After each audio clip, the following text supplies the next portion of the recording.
Hai teman-teman, ini Oli dari History Profiles. Dan di video hari ini kita akan membahas kehidupan Madame de Montespan, selir kerajaan Raja Louis yang ke-14, yang oleh beberapa orang disebut sebagai Ratu Sejati Prancis. Namun dia memiliki rahasia kelam yang terungkap selama skandal pembunuhan terkenal yang disebut kasus racun. Para penduduknya mengklaim bahwa dia telah menyembah iblis demi merebut hati sang raja. Françoise Athénaris de Rochechouart de Montemar yang terkenal dengan nama Madame de Montespan. Lahir pada tanggal 5 Oktober 1640 di kastel keluarganya di bagian barat Prancis. Dia berasal dari dua keluarga bangsawan yang dapat menelusuri garis keturunan mereka hingga ratusan tahun yang lalu. Lama silsilah bangsawan keluarganya sangat terpandang, yang berarti orang tuanya memiliki kedudukan yang sangat tinggi. Ayahnya adalah Gabriel de Rochechouart, Adipati Montemar, Pangeran Done Charente. Dan ibunya adalah Diane de Grensen, seorang dayang bagi Anne dari Austria, permaisuri Prancis. Sebagai seorang anak, orang tuanya sibuk di istana, sehingga dia harus tinggal di rumah keluarganya dan diajar oleh para tutor. Kadang-kadang dia menemani ibunya ke istana di Louvre, tetapi hal ini berakhir pada usia 12 tahun ketika dia dikirim ke sekolah biara. Dia tetap di sana selama 5 tahun berikutnya. Selama waktu ini dia belajar membaca dan menulis dengan tingkat yang cukup baik serta sedikit matematika. Namun di atas segalanya dia diajarkan tentang agama dan tata krama. Dikatakan bahwa Françoise adalah gadis yang sangat religius dan akan terus menghadiri misa serta menerima komuni secara teratur saat masih muda. Pada tahun 1658, Françoise meninggalkan sekolah dan 2 tahun kemudian, ketika ia berusia 20 tahun, menjadi dayang kehormatan bagi Putri Henrietta Anne dari Inggris yang merupakan istri dari saudara Raja Louis ke-14. Tentu saja, dia hanya mendapatkan posisi ini berkat pengaruh ibunya dan karena nama keluarganya yang memiliki kedudukan tinggi. Pada tahun 1661, Françoise bertunangan dengan seorang pria bernama Louis Alexandre de la Trémoille. Namun, itu tidak terjadi. Dalam serangkaian peristiwa yang tidak menguntungkan, Louis Alexander terpaksa melarikan diri dari Prancis ketika dia mendampingi temannya dalam duel. Akibat perkelahian 8 orang itu, seorang pria tewas, yang berarti jika tunangannya tidak melarikan diri dari negara itu, kemungkinan besar dia akan dieksekusi. Namun tak lama setelah itu, Françoise bertemu dengan adik laki-laki dari pria yang tewas dalam duel yang sama. Namanya adalah Louis-Henri de Pardeillon de Gondrin, Marquis de Montespan. Mereka segera jatuh cinta dan kemudian menikah pada Januari 1663 di Paris. Françoise yang sekarang menjadi Madame de Montespan melahirkan seorang anak tak lama kemudian yang diberi nama Christine. Kemudian pada tahun 1665 dia melahirkan seorang bayi laki-laki yang diberi nama Louis Antoine. Namun sayangnya suaminya kecanduan judi dan impulsif dalam kebiasaan belanjanya. Jelas, hal ini menyebabkan keluarga mereka mengalami banyak masalah keuangan. Pasangan itu tinggal di sebuah rumah yang bagus dekat Louvre yang memungkinkan Madame de Montespan menghadiri istana dan menjalankan tugasnya di sana sebagai dayang kehormatan bagi Adipatmi Orleans. Saat berada di istana, dia dikenal sebagai wanita yang sangat cantik dengan paras yang menawan. Selain itu, dia pandai bercakap-cakap, jenaka, dan memesona. Kemampuannya berbicara membuatnya sangat menarik bagi para pria di istana dan tentu saja banyak pelamar yang mencoba memikatnya meskipun dia sudah menikah. Kecantikan dan pesonanya dengan cepat menarik perhatian Raja Louis yang ke-14 yang segera mulai mendekatinya. Tidak diketahui siapa di antara keduanya yang berniat menaklukkan yang lain, tetapi tampaknya keduanya sama-sama tertarik untuk memulai hubungan intim. Tanda-tanda pertama hubungan mereka mulai terlihat pada musim dingin tahun 1666 dan pada bulan Mei 1667 keduanya sudah terlihat berdua saja. Pada saat itu, selir resmi Louis yang ke-14 adalah Louis de la Vallière, posisi yang ingin direbut Montespan darinya. Meskipun raja sebelumnya sangat menyayangi La Vallière, tampaknya perlahan-lahan ia mulai kehilangan minat padanya dan ingin menjalin hubungan dengan Montespan. Meskipun La Vallière mengetahui niat Montespan, Ia naif dan percaya bahwa hati sang raja adalah miliknya, sehingga segala upaya Montespan akan sia-sia. Ternyata dia bahkan menertawakan upaya menyedihkan Montespan. Namun sikap inilah yang segera membuat Lavalier kehilangan posisinya. Pada saat itu, baik Lavalier maupun Ratu Maria Theresa sedang hamil, dan akibatnya mereka meminta Montespan untuk menghibur raja selama makan malam pribadi. Montespan telah berhasil mendapatkan persahabatan kedua wanita itu, namun mereka segera menyesal telah membiarkannya menjadi begitu akrab dengan raja. Dalam satu insiden, Madame de Montespan menyadari raja mengintipnya saat ia sedang mandi. Konon ia kemudian menjatuhkan handuknya, membiarkan raja menikmati pemandangan itu. Setelah itu, raja tidak lagi terlalu tertarik pada Lavalier, tetapi untuk menyembunyikan hubungannya yang baru, ia tetap mempertahankannya untuk sementara waktu, dan bahkan memindahkan kedua wanita itu ke kamar yang saling terhubung, yang harus mereka bagi bersama. Lavalier tetap berada di istana selama beberapa tahun lagi, tetapi setelah kehilangan posisinya kepada Montespan, ia akhirnya pergi dan masuk biara. Meskipun Montespan dikenal karena kecantikan dan pesonanya, kemungkinan besar itu bukan satu-satunya alasan mengapa ia bisa menaklukkan hati raja dengan begitu mudah.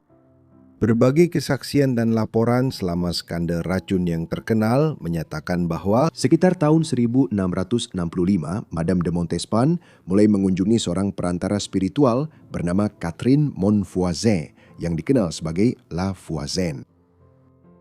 Dia adalah sosok dunia bawah tanah yang terkenal, yang menyediakan berbagai layanan mulai dari meramal nasib, aborsi, racun, dan lain-lain. Menurut laporan-laporan ini, Montespan sangat bertekad untuk memenangkan hati sang raja dan menjadi selir resminya. Dikatakan bahwa Montespan menggunakan afrodisiak pada sang raja, merayunya, dan terakhir ikut serta dalam misa hitam demi memenangkan hatinya. Konon selama ritual-ritual ini, La Voisin dan Montespan memanggil iblis dan berdoa kepadanya demi cinta sang raja.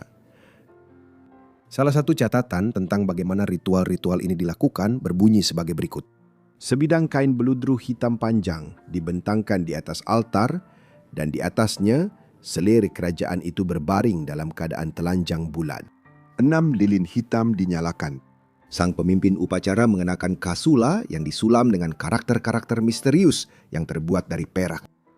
Paten emas dan piala diletakkan di atas perut telanjang altar hidup. Semua hening, kecuali gumaman pelan dan monoton dari liturgi penghujatan. Seorang asisten maju perlahan, membawa seorang bayi di dalam pelukannya. Anak itu diangkat di atas altar, sebuah sayatan tajam di lehernya. Sebuah jeritan tertahan dan tetesan hangat jatuh ke dalam piala serta mengalir ke sosok putih di bawahnya. Mayat itu diserahkan kepada La Voisin yang melemparkannya dengan acuh tak acuh ke dalam oven yang memang dibuat untuk tujuan itu, yang bersinar putih membara karena panasnya. Misa hitam ini diduga digunakan oleh Montespan tidak hanya untuk merebut hati sang raja, tetapi juga untuk mempertahankannya begitu sang raja menunjukkan ketertarikan pada wanita lain.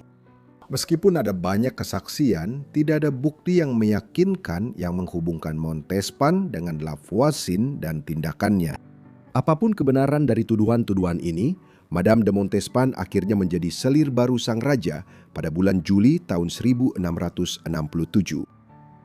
Meskipun banyak hal terjadi di istana, suami Montespan entah bagaimana masih belum mengetahui perselingkuhan istrinya. Dia telah pergi bertugas di militer dan baru pada bulan Juni 1668 dia mengetahui bahwa istrinya sedang hamil anak raja. Setelah mengetahui hal ini, Louis Henry menjadi marah dan bertindak kasar. Dalam satu insiden, dia mengecat keretanya dengan warna hitam, mengatakan bahwa dia sedang berkabung atas hilangnya istrinya. Setelah dipenjara sebentar, Louis yang ke-14 kemudian mengasingkannya ke wilayah barat daya Prancis. Tahun berikutnya, dia diizinkan kembali ke dalam tentara, tetapi setelah menculik seorang gadis dan menyerang warga bersama anak buahnya, dia terpaksa melarikan diri ke Spanyol. Baru pada tahun 1674, Montespan dan suaminya resmi berpisah. Pada tahun 1669, Montespan melahirkan anak pertamanya dengan sang raja. Seiring waktu, pasangan itu akan memiliki 6 anak lagi. Pada tahun 1673, 3 anak pasangan itu yang masih hidup disahkan oleh Louis yang ke-14 dan diberi nama keluarga kerajaan de Bourbon. Montespan sibuk di istana dan hampir tidak punya waktu untuk mengurus kebutuhan anak-anaknya. Akibatnya, mereka menghabiskan sebagian besar masa kecil mereka bersama pengasuh mereka, Madame Scarron, yang juga merupakan teman dekat Montespan. Karena Montespan telah berzina dengan raja, Gereja Katolik Roma mulai menganggapnya sebagai musuh. Pada suatu kesempatan pada tahun 1675, Montespan meminta penitensi dari seorang pastor agar dapat menerima komuni Paskah. Namun pastor itu, yang mengetahui reputasi Montespan yang memalukan dan tidak suci, menolak memberikan absolusi sambil berkata, "Apakah ini nyonya yang membuat seluruh Prancis gempar? Pergilah dan tinggalkan hidupmu yang memalukan itu." Dan kemudian datanglah dan bersujud di kaki para pelayan Yesus Kristus. Sampai saat itu, Madame de Montespan telah disebut oleh beberapa orang sebagai Ratu Sejati Prancis karena pengaruhnya di istana serta hubungan romantisnya yang sudah lama dengan Louis ke-14. Namun, masa pemerintahannya yang disebut-sebut itu berakhir dengan tragis pada tahun 1677 ketika ia dikaitkan dengan skandal terbesar dekade itu, yaitu skandal racun. Setelah penyelidikan yang luas, Lavoisin akhirnya tertangkap dan diinterogasi. Ada kemungkinan dia juga disiksa, tetapi yang pasti adalah mereka membuatnya terus-menerus mabuk agar dia tetap berbicara. Akhirnya, dia menyebutkan nama klien paling terkenalnya, Madame de Montespan. Lavoisin mengklaim bahwa Montespan telah membeli afrodisiak dan melakukan misa hitam bersamanya untuk mendapatkan dan mempertahankan kasih sayang raja dari para pesaingnya. Meskipun tidak ada bukti selain pengakuannya, hal itu memberikan dampak negatif yang cukup besar terhadap reputasinya. Selain itu, banyak orang percaya bahwa Madame de Montespan juga telah bersekongkol untuk membunuh raja. Diketahui bahwa hubungannya dengan Louis ke-14 tidak sekuat sebelumnya. Ya, sang raja telah menunjukkan ketertarikan pada Adipatni Fontage. Beberapa orang percaya bahwa Montespan siap menyuruh orang meracuni sang raja jika Mademoiselle Fontage menggantikannya. Namun, Mademoiselle Fontage meninggal pada tahun 1681 sebelum hubungan dengan sang raja bisa berkembang. Tentu saja melihat situasinya, beberapa orang percaya kematiannya adalah ulah Montespan, namun kemungkinan besar dia meninggal karena sebab alami. Kemungkinan besar kecurigaan lebih lanjut diarahkan kepada Madame de Montespan akibat pelayannya yang sering disebut-sebut berhubungan dengan Lavoisin. Letnan Jenderal Polisi Gabriel Nicolas de la Reine yang bertanggung jawab menangani skandal tersebut menemukan banyak ketidaksesuaian dalam kesaksian terkait dugaan rencana Montespan untuk meracuni raja. Oleh karena itu, kemungkinan besar dia tidak bersalah atas tuduhan tersebut. Raja sangat terkejut dengan tuduhan terhadap ibu dari anak-anaknya dan dengan cepat membantah serta menyembunyikan segala sesuatu yang memberatkan Montespan. Sebagai contoh, dia memerintahkan agar kesaksian yang memberatkan Montespan dihapus dari berkas. Setelah itu, para penuduh Montespan diam-diam dipenjara seumur hidup. Tentu saja, Montespan tidak pernah diinterogasi ataupun dihadapkan dengan para penuduhnya. Pada tahun-tahun berikutnya, dia semakin aktif dalam kegiatan amal. Dia mendirikan rumah sakit untuk lansia dan anak yatim, sekolah asrama untuk gadis miskin dan yatim piatu, bahkan tempat perlindungan bagi warga Paris yang paling miskin. Pada tahun 1691, Madame de Montespan memutuskan untuk pensiun dari kehidupannya di istana dan memulai kehidupan religius di sebuah biara di Paris.